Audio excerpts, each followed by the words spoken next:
नमस्कार, मैं डॉक्टर ईतू सिंह आपका अपने चैनल अर्थात में स्वागत करती हूँ। हम पढ़ रहे हैं महाकवि भूषण की पाठ्यक्रम में निर्धारित कविताओं की व्याख्या। आज की वीडियो में मैं आपको पाठ्यक्रम में जो दूसरी कविता है उसकी व्याख्या प्रस्तुत करूँगी। छंद का शीर्षक है ब्रह्म के आनंद तेनिक से। सबसे पहले हम कवि का सामान्य परिचय प्राप्त करेंगे, तत्पश्चात शब्दार्थ, फिर संदर्भ और फिर व्याख्या और विशेष। इस क्रम में मैंने कुछ वीडियोस पहले भी बनाए हैं, जो इसका लिंक मैंने डिस्क्रिप्शन बॉक्स में दे दिया है और इसका प्लेलिस्ट भी बना दिया है। तो आइए शुरू करते हैं महाकवि भूषण की कविता ब्रह्म के आनंद तेनिक से। रीतिकाल की कविता मुख्यतः श्रृंगार रस की कविता है। यह दरबारी कविता है जिसका उद्देश्य आश्रयदाताओं की प्रशंसा करना ही था। रीतिकाल की श्रृंगारिक प्रवृत्ति के विरुद्ध वीर रस की कविता करते हुए कवि भूषण ने अपनी अलग पहचान बनाई है। वे शिवाजी और छत्रसाल के जैसे वीर योद्धा शासकों के दरबारी कवि थे। इस सवैये में कवि भूषण कविता के पतन और उसके महत्व दोनों का उल्लेख करते हैं। भारतीय साहित्य में विद्या की देवी सरस्वती को बानी कहा जाता है और कवि को सरस्वती की सिद्धि होती है, यह माना जाता है। कविता की इस महान क्षमता का उपयोग जब कवि अपने आश्रयदाताओं की चापलूसी के लिए करते हुए उनकी झूठी प्रशंसा करते हैं तो वे कविता के महत्व को कम करते हैं, उसे पतित करते हैं। आइए उस कविता का पाठ करें। ब्रह्म के आनंद तेनिक से ते अत्यंत पुनीत तिहु पुरमानी, राम युधिष्ठिर के बरने वाल्मीकि व्यास के अंग सुहानी, भूषण यो कलि के कवि राजन राजन के गुण गाय नसानी, पुण्य चरित्र शिवा सरजे सरन्याय पवित्र भई पुण्य बानी। पहले कठिन शब्दों के अर्थ देख लें। आनंद का अर्थ है मुख, निकसे का अर्थ है निकलना या निकले, पुनीत पवित्र, तिहुपुर का अर्थ है तीनों लोक, आकाश, धरती और पाताल, बरने का अर्थ है वर्णन करना, वाल्मीकि अर्थात वाल्मीकि के, सुहानी शोभा देना, कलि कलयुग, कविराज यानी कवियों को कहा गया है, राजन अर्थात राजाओं का, नसानी का अर्थ है नष्ट कर देना, शिवा यहाँ शिवाजी के लिए कहा गया है, सर का अर्थ है सरोवर, नहाय का अर्थ है नहाकर, पुण्य का अर्थ है फिर से और बानी का अर्थ है सरस्वती या काव्य की कला। भूषण हिंदी के रीतिकाल के विशिष्ट कवि हैं जिन्होंने प्रचलित श्रृंगारिक लेखन के विपरीत वीर रस में लिखा। रीतिकाल में दरबारी लेखन का प्राधान्य था जिसमें अपने आश्रयदाताओं की झूठी प्रशंसा भी होती थी। भूषण के आश्रयदाता शिवाजी और छत्रसाल जैसे ऐतिहासिक वीर थे जिनकी प्रशंसा में लिखा काव्य सत्य से प्रेरित था और वास्तविक था।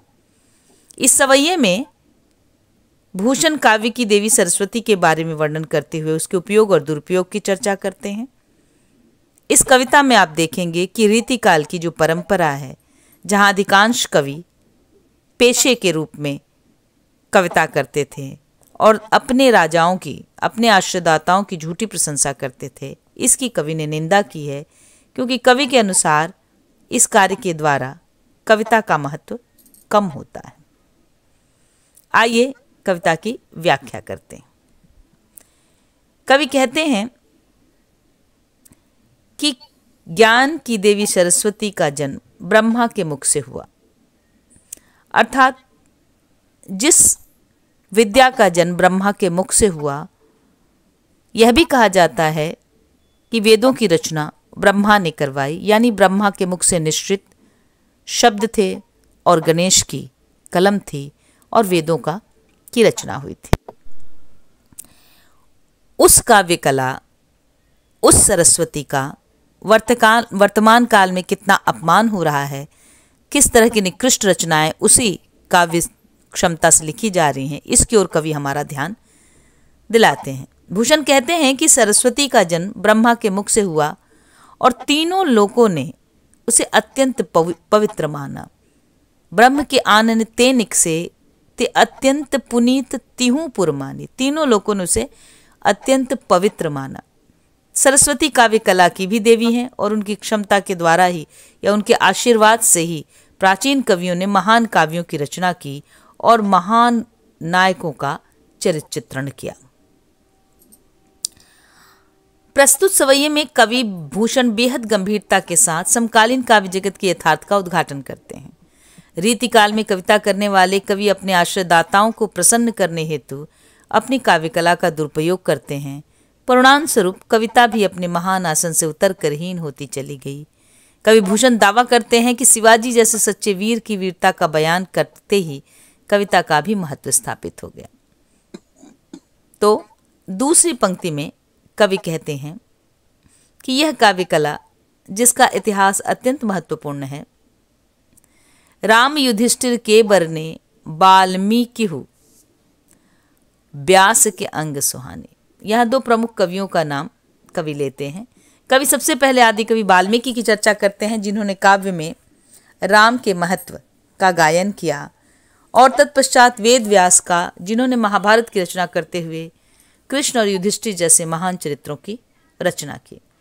ऐसे चरित्रों के वर्णन द्वारा काव्य की देवी सरस्वती का महत्व भी बढ़ता रहा। तीसरी पंक्ति में कवि वर्तमान काल के कवियों की अर्थात अपने समकालीन कवियों की चर्चा करते हुए कहते हैं, भूषण यो कवि के कलि के कवि राजन, राजन के गुण गाय नसाने। भूषण प्राचीन काल के कवियों की चर्चा करते हुए अपने समकालीन कवियों की संकीर्णता का वर्णन करते हुए कहते हैं, इसी काव्य कला को कलयुग के कवियों ने अपने आश्रयदाताओं अर्थात राजाओं की झूठी प्रशंसा करके नष्ट कर दिया है। तात्पर्य यह है कि प्रारंभिक साहित्य में महान पुरुषों के गुण का गायन करते हुए कवि और कविता दोनों का महत्व संसार ने स्वीकार किया, परंतु वर्तमान काल अर्थात रीतिकाल में यह अपने महान पद से च्युत हो गई। उसका कारण बताते हुए भूषण कहते हैं कि आजकल के कवियों ने अपने आश्रयदाताओं राजाओं के गुणगान के अर्थात झूठी प्रशंसा करके कविता के महत्व को कम कर दिया या उसे नष्ट कर दिया। अंतिम पंक्ति में कवि कहते हैं कि मैंने शिवाजी महाराज के पुण्य चरित्र का गायन करके कविता को पुनः उसका खोया सम्मान प्राप्त करवा दिया। इसके लिए कवि एक उपमान देते हैं। वे कहते हैं कि जो सरस्वती या जो वाणी दरबारी कवियों के हाथ में पड़कर अपवित्र अर्थात अप्रभावी हो गई थी, वह शिवाजी महाराज के पुण्य चरित्र रूपी सरोवर में नहाकर पुनः पवित्र हो गई। यहाँ उन्होंने शिवाजी के चरित्र को पवित्र सरोवर कहा है। उस पवित्र सरोवर में सरस्वती को स्नान करते हुए कल्पित किया है। वो कहते हैं कि उस पवित्र सरोवर में सरस्वती भी पवित्र हो गई।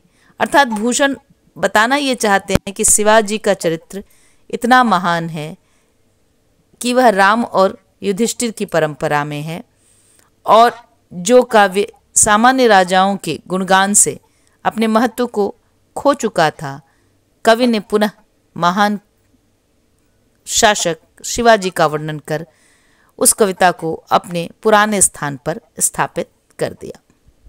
इस प्रकार इस कविता में भूषण ने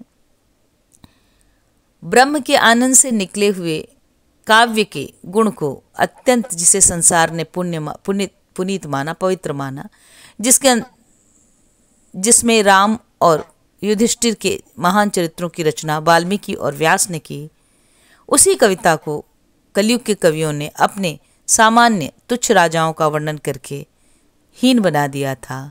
कवि यह दावा करता है कि मैंने शिवाजी के चरित्र का सृजन करके उस पवित्र कविता के सरोवर में नहा करके सरस्वती पुनः पवित्र हो गई है। विशेष की चर्चा करें तो कवि कहते हैं कि जो काव्य की कला है वह बहुत महत्वपूर्ण कला होती है।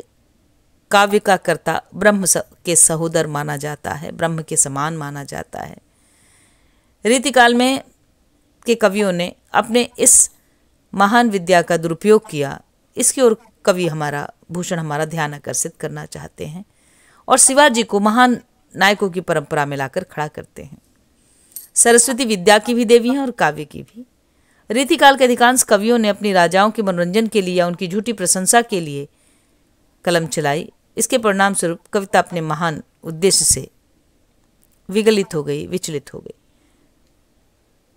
इस काव्य में हम देखते हैं कि भूषण एक तरह से रीतिकाल की श्रृंगारिक परंपरा का विरोध रचते हुए वीर रस को मुख्य मानते हैं। यह वीर रस की रचना है, लेकिन इसमें मुख्य रूप से शांत रस है, क्योंकि यहाँ पर कवि ने किसी तरह की वीरत्व का चित्रण नहीं किया है। तो वीर रस के कवि द्वारा वीरता की प्रशंसा में लिखी हुई रचना अवश्य है, लेकिन यहाँ शांत रस है। छंद यह सवैया है। अलंकार यहाँ पर अनुप्रास है, रूपक है, जहाँ शिवाजी के गुण को गुण रूपी सरोवर की बात की गई है। भाषा ब्रज भाषा है। यहीं इसकी व्याख्या समाप्त होती है। धन्यवाद।